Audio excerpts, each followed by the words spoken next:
Salut à tous, c'est Chris sur Mythologie Astrale. Si vous m'avez trouvé, c'est que vous êtes plutôt futé. Et aujourd'hui, nous commençons une toute nouvelle série, une série qui était assez anticipée sur Mythologie Astrale, puisque le sujet a été teasé depuis le lancement du podcast l'année dernière, lors de la première saison. Et il s'agit de l'astrologie des nations. Donc, qu'est-ce que l'astrologie des nations? On va pouvoir explorer ça en détail pendant cette série. Euh, donc, à ce jour, je ne sais pas encore combien de pays je vais couvrir ou combien de zones géographiques je vais couvrir avec cette astrologie des nations, puisqu'on entre ici dans le domaine de l'astrologie mondaine. Qu'est-ce que l'astrologie mondaine? L'astrologie mondaine, c'est une astrologie qui se distingue par son attention particulière pour les lieux de gouvernance, pour les pays, pour les villes, pour les entités politiques, euh, pour les entités commerciales, les corporations, comme on dit aux États-Unis, des événements géographiques, des événements historiques ou des événements qui concernent le monde tout entier, type séisme, type voilà. Donc l'astrologie mondaine, vous imaginez bien que c'est quelque chose qui me plaît, puisque j'ai une vision quand même qui est assez, euh, comment dirais-je, pluridisciplinaire en tout cas de l'astrologie. Donc je ne m'intéresse pas que spécifiquement à l'astrologie grecque classique, comme on dit, ce qui est assez drôle d'ailleurs, parce que classique ça ne veut strictement rien dire, c'est toujours classique par rapport à quelque chose. Mais en tout cas, ce que je trouve particulièrement intéressant avec l'astrologie mondaine, c'est évidemment ce scope qui couvre quelque chose de plus large que soi. Et en fait, contrairement aux apparences, c'est vrai que je suis lion et que j'ai cette espèce de... ce que moi je considère en tout cas comme un ego qui est en très bonne santé, euh, qui peut donner l'illusion que je ne m'intéresse qu'à moi ou que je suis très centré sur moi-même, ce qui est très important, je suis lion. Euh, mais en vérité, ce qui m'intéresse par-dessus tout, c'est vraiment l'astrologie mondaine et l'astrologie qui entoure quelque part des choses plus grandes que l'existence humaine, qui au final n'est pas si longue que ça quand on observe l'histoire de l'humanité.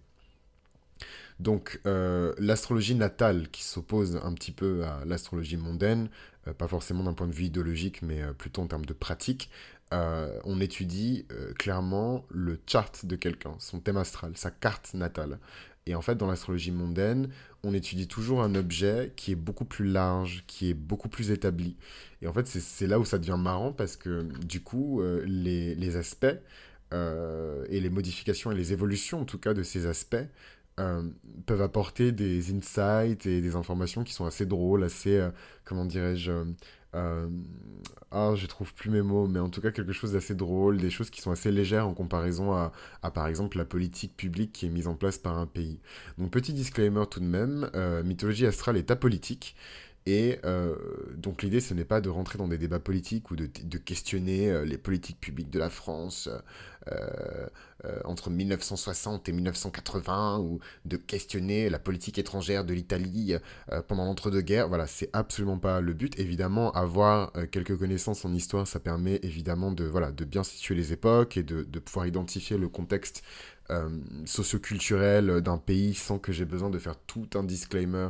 Et c'est vraiment ce qui m'épuise sur Internet et particulièrement euh, ouais, sur Internet, pas forcément par rapport au podcast, mais même à l'époque, quand j'écrivais encore des articles, euh, c'est ce truc de devoir tout le temps tout expliquer, tout réexpliquer, tout contextualiser. Et c'est pour ça que quand certaines personnes me parlent de cours, je vous corrige tout de suite, je n'ai absolument pas la patience d'un professeur. D'ailleurs, shout out à tous les Patreons et shout out à tous les professeurs, parce que c'est vraiment un métier d'amour, c'est un métier de sacrifice, d'abnégation et d'amour de l'humanité, quoi. Donc vraiment, shout out à tous les professeurs et tous les enseignants qui écoutent le podcast, parce que vraiment, voilà, c'est vraiment juste gros big up et gros shout out à vous tous parce que moi j'ai clairement pas la patience en fait. Donc je suis désolé, mais des fois je vais juste skipper, je vais vous renvoyer à Google.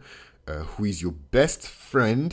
Voilà, pour situer un petit peu des événements historiques, parce que j'aurais pas le temps dans le cadre d'un seul podcast ou d'un seul épisode de contextualiser à chaque fois chaque époque, chaque événement historique, etc. Donc l'astrologie mondaine, vous vous doutez bien que si elle nous donne des éléments sur des états, sur même des courants artistiques, sur des albums, la sortie de certains albums, j'adore l'astrologie mondaine, puisque la sortie de certains albums, évidemment, que ça correspond à une certaine position des astres dans le ciel. Il y a évidemment des périodes et particulièrement des dates qui sont clés pour envoyer un message à l'humanité et pour certaines sorties d'albums, certaines sorties de films, notamment les films qui sont considérés comme cultes aujourd'hui. Vous vous doutez bien que dans l'astrologie, il y a des aspects qui favorisent évidemment la diffusion de ces messages et qui permettent de les étendre au plus grand nombre et d'avoir cette espèce d'effet ricochet qui au final ancre ces œuvres-là beaucoup plus longtemps dans l'histoire et en fait des legs en fait pour la postérité. Euh, L'astrologie mondaine, donc vous vous en doutez bien, dépasse en fait le champ de gravité des planètes. Et d'ailleurs, je trouve que l'astrologie mondaine, quelque part, c'est le point de jonction le plus intéressant entre les personnes qui ne croient pas du tout à l'astrologie et qui ne s'y intéressent pas, et les personnes qui s'y intéressent voilà, de manière un peu curieuse. Ouh là là, mais qu'est-ce que c'est l'astrologie? Ça a l'air pas mal, est-ce que ça se mange? Voilà. Ces personnes-là, généralement, ne sont pas forcément friandes de ce qui se passe dans les magazines de mode, les magazines lifestyle, etc. Mais s'intéresse pas mal à l'astrologie mondaine. Donc pourquoi, euh, l'intérêt de l'astrologie mondaine? Pourquoi on s'intéresse à l'astrologie mondaine? Euh, En fait, de manière très claire, hein, c'est une astrologie qui permet de prévenir les événements mondiaux. Voilà, les séismes, les cataclysmes, la guerre, la paix aussi. Euh, L'astrologie mondaine, elle est revenue sur le devant de la scène justement pendant toute cette crise sanitaire.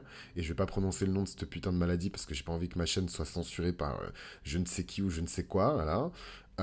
Mais quand cette crise s'est produite, il y a eu évidemment un retour de l'astrologie mondaine. Déjà, l'astrologie tout court a eu un espèce de boost en fait et de bond en avant, et l'astrologie mondaine est devenue encore plus importante qu'elle ne l'était déjà puisque les gens se posaient des questions toutes simples, hein, telles que quand est-ce que tout ça va s'arrêter, pourquoi est-ce que tout ça est en train de se produire, comment est-ce que ça va évoluer et encore une fois, quand est-ce que ça va s'arrêter. Et du coup, ça rentre évidemment dans l'utilité première de l'astrologie, qui est une forme parmi tant d'autres de divination dans son essence. Euh, Même si moi, je m'intéresse plus à la dimension voilà, philosophique, la dimension comment dirais-je, de récit aussi, hein, de storytelling de l'astrologie. Moi, je m'intéresse beaucoup aux archétypes, puisque je suis un auteur. Mais voilà, il ne faut pas oublier que ça reste d'abord un art divinatoire, hein, euh, et que les personnes utilisent l'astrologie pour deviner, diviner ce qui pourrait possiblement se passer dans le futur. Euh, donc, ce qui est intéressant, par exemple, en astrologie, et particulièrement dans l'astrologie des nations, c'est d'observer, évidemment, tout comme on le fait avec des célébrités, donc des personnes qui sont extrêmement connues, qui ont un style de vie, une visibilité en tout cas de la vie qu'ils mènent qui est extrêmement répandue, quelque chose de total, de l'ordre du total. Enfin, je pense à des super icônes, je pense à des superstars, dont les moindres faits et gestes sont suivis par des millions de personnes dans le monde, c'est quand même énorme. Euh, et en ça, enfin, en ça, en tout cas, on peut contextualiser dans le chart de ces personnes-là des aspects qui sont beaucoup plus, comment dirais-je, perceptibles, des aspects qui sont beaucoup plus compréhensibles quand on utilise le prisme que sont ces personnes-là, plutôt que en étudiant par exemple un thème isolé d'une personne lambda. Et c'est pas du tout pour dire que les personnes lambda, elles sont moins intéressantes et qu'elles ont moins de valeur que les personnes qui sont connues. C'est juste pour dire que voilà, ces personnes qui sont très connues, très reconnues, très visibles, on peut observer en tout cas étudier leur chart avec beaucoup plus d'acuité qu'une personne qui est inconnue au bataillon. Voilà, elle sortait faire les courses, elle est rentrée chez elle, elle a coupé une pomme et elle a bu un grand verre d'eau. Euh, donc je prends un exemple pas bidon, hein, parce qu'on est en plein dans ça, et d'ailleurs je pense que 2022, 2023 et jusqu'à la sortie de Pluton du signe du Capricorne va être extrêmement intéressante pour l'observation en tout cas de la géopolitique euh, mondiale, que ce soit les États-Unis, plus largement l'Occident, et d'autres pays qui sont identifiés comme des pays, par exemple, en voie de développement, ou des pays qui sont en dehors de l'Occident. J'ai pas envie de dire l'Orient, parce que ça fait vraiment pitié, et je suis pas un orientaliste. Donc par exemple, les États-Unis sont en train de vivre leur retour de Pluton actuellement. Voilà, et donc ça c'est quelque chose qui n'arrive que tous les 250 ans, le retour de Pluton. Et en fait, c'est la première fois c'est pas la première fois qu'un pays vit son retour de Pluton, mais en tout cas, c'est la première fois que les États-Unis d'Amérique vivent leur retour de Pluton. Et quand on sait à quel point ce qui se passe aux États-Unis a une influence et un impact sur le monde, évidemment, tous les astrologues du monde entier, peu importe d'ailleurs leur dénomination et ce à quoi ils s'intéressent, que ce soit des astrologues védiques, des astrologues africains, des astrologues du Fa, les astrologues d'Amérique latine, notamment amérindiens, des astrologues d'Amérique du Nord, des astrologues, voilà. C'est vraiment tous les astrologues du monde, les Indiens, les Africains, les astrologues, comment ça s'appelle, d'Europe de l'Ouest et un peu de tradition helléniste et hellénistique, je ne sais jamais quel terme utiliser, hellénistique, peu importe. Tout le monde s'intéresse au retour de Pluton des États-Unis et tout le monde sait que ça va avoir un impact retentissant sur la géopolitique mondiale et sur le monde entier. Donc là, j'aime parce qu'on rentre vraiment dans la partie intéressante de l'astrologie, celle dans laquelle je baigne en permanence d'ailleurs. Et c'est vraiment pas pour juger qui que ce soit, ni pour me positionner comme quelqu'un qui sait des trucs. Voilà, obligé de se battre pour pas que les gens aient de complexes d'infériorité, c'est quand même dingue. Mais c'est vrai que je baigne beaucoup plus dans cette astrologie-là que dans l'astrologie signe solaire, tu es gentil, tu es méchante. Signe lunaire, tu es gentil, tu es méchante. Signe de Vénus, tu as rencontré un gars, tu as rencontré une meuf. Voilà, c'est beaucoup plus dans cette astrologie-là que je baigne que dans l'astrologie mainstream, gala, voici et compagnie. Euh, voilà, donc en tout cas, voilà les thèmes et les thématiques qu'on va aborder sans prétention aucune dans cette série sur l'astrologie mondaine. Et je suis très content parce que j'ai réenregistré l'épisode de présentation sur l'astrologie mondaine. Et je suis très content parce que celui-là, il est beaucoup plus intéressant que le brouillon que j'avais enregistré, qui va rester un brouillon. Mais en tout cas, dans cette série, on va étudier certains pays en se basant évidemment sur leur déclaration d'indépendance pour par exemple les États-Unis, puisque c'est la date à laquelle les États-Unis d'Amérique sont nés en tant qu'entité. On va s'intéresser évidemment à la notion d'égrégore, puisque vous vous doutez bien que le thème astral d'un pays concerne, j'espère en tout cas, les habitants de ce pays. Donc les Américains sont directement concernés en tant que citoyens des États-Unis d'Amérique par le retour de Pluton des États-Unis. On va étudier, au-delà des déclarations d'indépendance, toute forme de texte, de loi ou non, qui fait office de déclaration, en tout cas de naissance d'un territoire, d'un État-nation, ou voilà, d'un pays dans le sens le plus moderne du terme. Donc évidemment, l'astrologie mondaine, elle a ses limites, puisque comment dirais-je, la plupart des astrologues mondains, et c'est vraiment pas pour voilà, s'il y en a qui m'écoutent, c'est pas pour déclarer la guerre ou quoi que ce soit, je sais que c'est à la mode maintenant qu'il y a Internet, que tous les astrologues du monde entier peuvent discuter ensemble, non, ça c'est vrai, non, ça c'est faux, dans la vidéo YouTube et c'est drôle, c'est pour ça que je kiffe le podcast, c'est pas que j'aime pas avoir le feedback des gens, hein, mais au moins le podcast, les gens écoutent, et voilà, ils écoutent. Sur YouTube, il y a tout le temps les réactions, les commentaires, et c'est super. Hein. Moi, je prends vraiment ça comme une richesse et comme un don. C'est vraiment une grâce de pouvoir discuter avec les gens en temps réel de la réaction qu'ils ont par rapport à un contenu qui est créé. Mais parfois, je trouve que ça ouvre la porte à du manque de respect, ça ouvre la porte à des commentaires qui sont pas forcément toujours pertinents, etc., etc. Et en fait, je sais plus dans quel épisode j'ai parlé de l'exaltation de Pluton dans le signe du Lion. Ce qui est questionné, puisque Pluton, excusez-moi, hein, mais ça reste quand même une planète qui n'est plus considérée comme une planète, mais comme une planète naine, qui n'est plus considérée comme une planète naine, mais comme un astéroïde. Voilà, on est toujours en train de décoder Pluton. Et j'avais dit donc que Pluton était exalté dans le signe du Lion, ce que je crois vraiment fermement.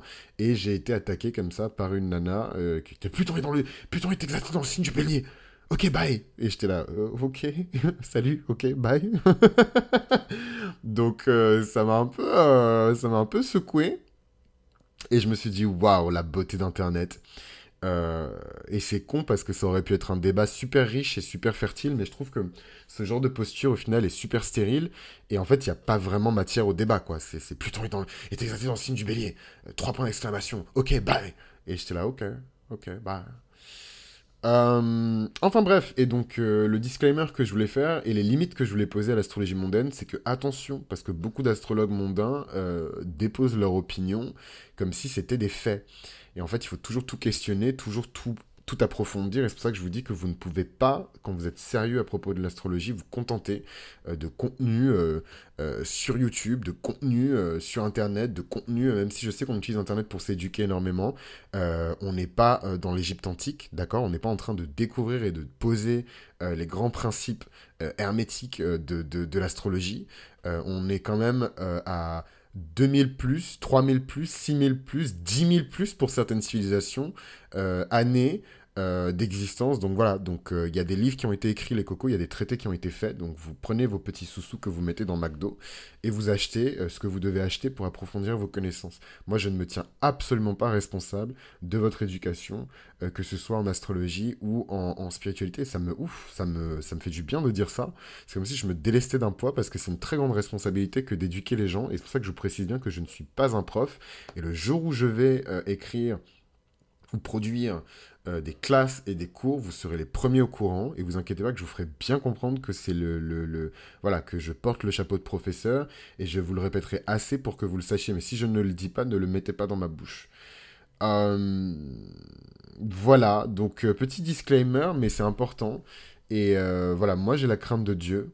Et c'est important voilà, de come clean et d'être clair et concis sur ces questions-là. Et de faire attention, parce que l'astrologie, c'est un outil, ce n'est pas une religion, ce n'est pas un dogme. Et justement, c'est ce qui est beau dans cet art divinatoire, c'est que c'est aussi un art, et qu'il est souple, qu'il est fluide, et que ça sert à rien d'essayer d'imposer des dogmes, d'imposer des lois, et d'imposer tout ça. Donc, mes chers amis, sur ce, nous allons clore cet épisode de présentation sur l'astrologie mondaine. Et d'ailleurs, ça me donne plein d'idées pour une série et du coup, euh, pour des séries et peut-être même pour des solutions. Donc si c'est quelque chose qui vous intéresse, n'hésitez pas à le signaler dans les commentaires.